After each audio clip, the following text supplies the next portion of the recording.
Soyez dans la joie et rendez grâce en toutes circonstances. Depuis le début de cette Eucharistie, nous ne cessons d'entendre cette parole, exhortation de saint Paul, qui pourrait peut-être nous faire penser d'abord à tous ceux, spontanément, qui ont la vie belle, il y en a sûrement, ou tous ceux qui n'ont pas de fin de mois difficile. On pourrait penser à une Miss France dans sa joie, on pourrait penser à une équipe de football quand elle gagne une coupe, et on pourrait se dire, c'est pas forcément pour moi, pour nous. Pourtant, même si nous ne faisons pas partie de cela, sûrement, peut-être, il est important que je vous rappelle que des joies humaines et des joies sensibles, nous en avons au moins un petit peu, un minimum, chacune dans notre vie. Et je parle bien des joies sensibles. Et je vous propose donc au début de cette homélie à vous poser une première question, qui est importante, me semble-t-il, puisque le Christ est incarné, il rejoint notre humanité dans sa sensibilité.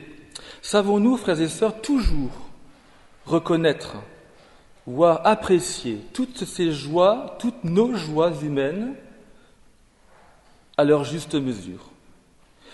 Je vous invite, et je crois que tous nous avons besoin, durant ce temps de l'Avent, de nous y arrêter, peut-être dans la prière, pour, je dirais, célébrer, faire mémoire, comme Marie, dans son Magnificat, de tous les mystères joyeux de nos vies, des mystères joyeux qui passent d'abord aussi par des joies sensibles, qu'elles soient personnelles, qu'elles soient en couple, en famille ou en communauté, sous le regard de Marie de Nazareth. C'est très important de s'y arrêter pendant ce temps de l'Avent, parce que souvent nous sommes comme pollués par ce qui ne va pas, par des formes de tristesse, par la crise, par tout ce qu'on peut entendre à la télévision, et qui, je dis, pollue quelque part notre vie et empêche même de voir tout proche autour de nous ou dans notre cœur des joies très simples et très humaines. Mais voilà que la parole de Dieu, bien sûr, nous invite à aller beaucoup plus loin encore. Il y a Jean-Baptiste, curieux Jean-Baptiste, il ne paraît pas si joyeux comme à la manière d'un champion qui vient de gagner une coupe. Lui, il est au désert. Et la seule chose qu'il fait, c'est qu'il indique un Messie qu'il a rencontré au désert, la lumière qui éclaire sa route tout proche de lui. Il y a saint Paul, et je m'arrêterai sur saint Paul. Saint Paul qui écrit aux Thessaloniciens, il est en prison. Il est en train de vivre une grande épreuve. Et lui, il ne cesse dans son épître, au moins 10 fois, dans la petite épître aux Thessaloniciens, il ne cesse de proclamer sa joie au moment où il passe les pires épreuves. Ils sont, eux aussi, tout simplement joyeux. Alors, frères et sœurs, nous aussi, saint Paul il nous rappelle et il nous dit, vous aussi, soyez dans la joie. Alors c'est un appel de la part de Jésus, qui est pour nous, les chrétiens, clair et insistant, comme un commandement. Un appel qui n'est pas simplement un conseil, c'est un ordre. Je vous le demande, soyez joyeux. C'est comme si Jésus nous disait lui-même qu'il est impossible, et tous les saints le redisent, et c'est bon de l'entendre, d'être chrétien, c'est impossible d'être chrétien sans être joyeux de cette joie-là qui nous vient de Dieu. Il y a des gens qui ont des visages tristes par nature, ça arrive, et qui sont porteurs de cette joie-là. Il y a des gens très rigolos, mais qui ne sont pas forcément porteurs de cette joie-là. Une joie qui est donnée par Dieu, c'est pour cela qu'il la commande. C'est pas à la forcer, c'est pas un rire forcé, c'est un don de Dieu qu'il s'agit d'accueillir et de choisir, notamment durant ce temps de l'Avent. Alors comment pouvons-nous la cultiver? Alors je m'arrêterai juste sur ce beau passage de saint Paul qui nous donne 5 pistes. Alors, j'en ai retenu 5 pistes, voilà, qui permettent de méditer. Pour être joyeux, dit saint Paul, tout d'abord, il nous faut apprendre à prier sans relâche. Je dirais à chanter Dieu dans son cœur. C'est-à-dire, comme Isaïe, comme tous les saints, comme Marie, concrètement, et nous l'avons déjà fait, mais il faut le réalimenter, cette expérimentation, cette expérience d'une certitude que Dieu est toujours présent. Et que lorsqu'il nous arrive d'être tristes, ça nous arrive quand même un peu, découragés, débordés par des soucis, lorsqu'il nous arrive d'être dans une impasse, tout de suite, sans tarder, avoir, et nous l'avons, cette capacité d'un cœur à cœur, immédiat.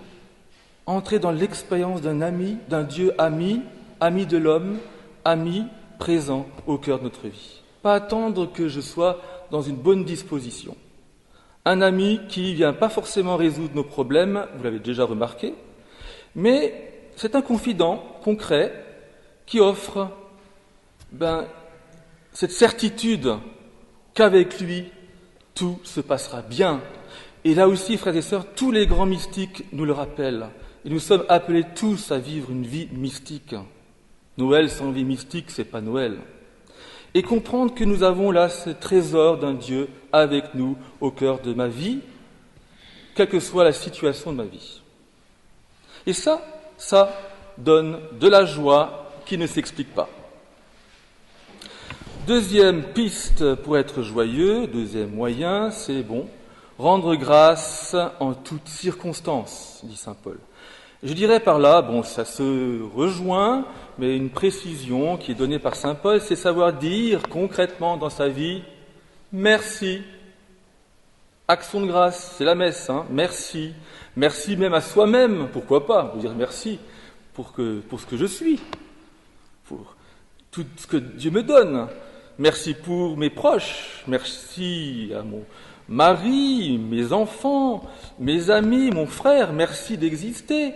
Merci pour ce que tu es, merci aussi pour ce que tu fais, merci aussi à Dieu, ce que nous faisons à la messe. Merci pour la vie, merci pour le don de la foi, mais enfin, on pourrait dire merci, on pourrait chanter des merci toute la journée. Dire merci, sans attendre là aussi forcément un retour. Vous voyez, souvent on attend d'abord, j'attends qu'on me dise un retour pour remercier l'autre. Non, mais dites merci sous le regard de Dieu. Ça coûte pas très cher, c'est même gratuit et ça apporte beaucoup dans le domaine de la vie spirituelle. Le problème, c'est que nous n'y pensons pas. On n'y pense pas, La vie, elle passe et nous sommes dans un engrenage qui souvent empêche de dire concrètement merci. En ce temps de l'Avent, rien qu'aujourd'hui, frères et sœurs, rien qu'aujourd'hui, en ce jour du dimanche de la joie, ne nous couchons pas sans avoir exprimé au moins concrètement un merci à quelqu'un. Pour être joyeux, un troisième moyen que Jésus nous donne à travers saint Paul, n'éteignez surtout pas l'esprit. Il existe, frères et sœurs, en nous d'innombrables élans du cœur. Des élans de générosité, et ça se voit autour de nous, et je vois à travers nos amis et nos proches, cette générosité qui vous habite, des élans de confiance ou de louange, quels que soient les élans qui sont bons en nous, donnés par Dieu, des élans d'espoir, d'ouverture à Dieu. L'Esprit Saint, quelque part, c'est pas compliqué, c'est ça, c'est l'esprit de vie, d'élan, qui nous pousse à aller vers l'autre. Alors, frères et sœurs, ne calculons pas trop dans ces élans, laissons-les libérer en nous, sachons peut-être perdre un peu de notre confort encore, et c'est un entraînement de tous les jours, laisser l'Esprit Saint jaillir de notre cœur, nous entraîner hors de nous-mêmes quelque part, voyez. Laissons cette force nous mettre en mouvement pour éclater en nous ces scléroses, ces sortes de passivité qui nous habitent tous, et des peurs aussi de nous donner, Laissons jaillir le meilleur de nous-mêmes, parce qu'il y a du bon en nous. Laissons jaillir le meilleur qui existe dans l'autre, le faire exister. Il y a quoi faire pour que cet esprit ne soit pas éteint pendant ce temps de l'Avent. Pour être joyeux, dit saint Paul, un quatrième moyen, c'est ne repoussez pas les prophètes. sommes tous prophètes par le baptême, donc il y aurait beaucoup à discerner sur le sens du prophète, mais vous voyez, le prophète, c'est celui qui sait discerner quelque part dans sa vie la vérité de toute chose. La vérité, c'est Dieu, c'est quelqu'un qui savoir voir Dieu dans sa vie, dans ce monde en crise, dans les personnes, à travers les événements concrets de ma vie. Savoir, comme saint Jean-Baptiste, voir, indiquer le Verbe. Et du coup, on sait voir les vraies valeurs de toute chose. On ne s'enferme jamais en ce sens-là, un prophète ne s'enferme jamais en ce sens-là à se complaire, à dire que rien ne vaut rien et que tout est nul, et que tout est en crise. Non. Il voit même à travers la crise, la présence de Dieu. Comment Dieu opère, ce sont ceux qui savent lire les signes des temps et qui indiquent la route à travers les nuits de ce monde. Alors apprenons durant cette semaine, ou ce temps qui nous prépare Noël, à mettre les lunettes du Seigneur, les lunettes du vrai prophète, comme Jean-Baptiste, qui joyeusement sait voir et indiquer la route du Seigneur. Enfin, Saint Paul, qui dit, c'est très beau, apprenez à garder, à faire le bien, tout en ayant le courage de repousser le mal. Bien sûr, on est très heureux et très joyeux lorsqu'on est dans la vérité, mais il s'agit de mettre la vérité en pratique. Donc la vraie joie, c'est bien sûr avoir une conscience droite, d'avoir une bonne conscience, de ne pas avoir peur de confesser ce qui ne va pas à Dieu pour que cette lumière envahisse notre conscience. On ne peut pas être heureux avec une mauvaise conscience. Mais en même temps, vous voyez, il nous faut passer à des actes concrets dans notre vie et ne pas confondre la joie avec des états d'âme changeants, des humeurs, des impressions, des sensations superficielles. Mais voilà, découvrir que c'est vraiment choisi librement en faisant, tout simplement, des actes bons, poser des actes bons que j'ai choisis, ni plus ni moins. Et cette joie apporte vraiment beaucoup de paix aussi dans notre cœur, et d'où saint Paul qui dit en conclusion, c'est magnifique, que le Dieu de la paix lui-même vous sanctifie tout entier, et qu'il rende parfait et sans reproche votre esprit, votre âme et votre corps. Vous voyez, une joie qui traverse tout notre être. Frères et sœurs, je vous invite, en ce jour au moins, soyez dans cette joie un peu plus avec saint Paul, avec Marie, avec Jean-Baptiste.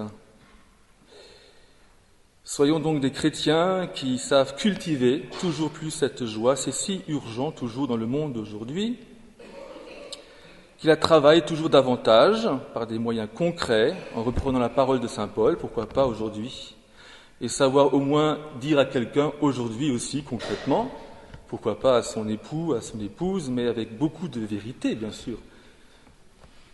Tu m'énerves quelquefois, c'est pas évident toujours, la vie. Je souffre aussi, c'est vrai, c'est pas très drôle, mais tu es ma joie. Avec Marie, laissons retentir cette parole de l'ange Gabriel. Réjouis-toi, oui, réjouis-toi, car le Seigneur est toujours avec toi. Et je pense que c'est en entrant dans cette joie-là que nous pouvons découvrir à ce moment-là que tout devient possible avec Dieu. Amen.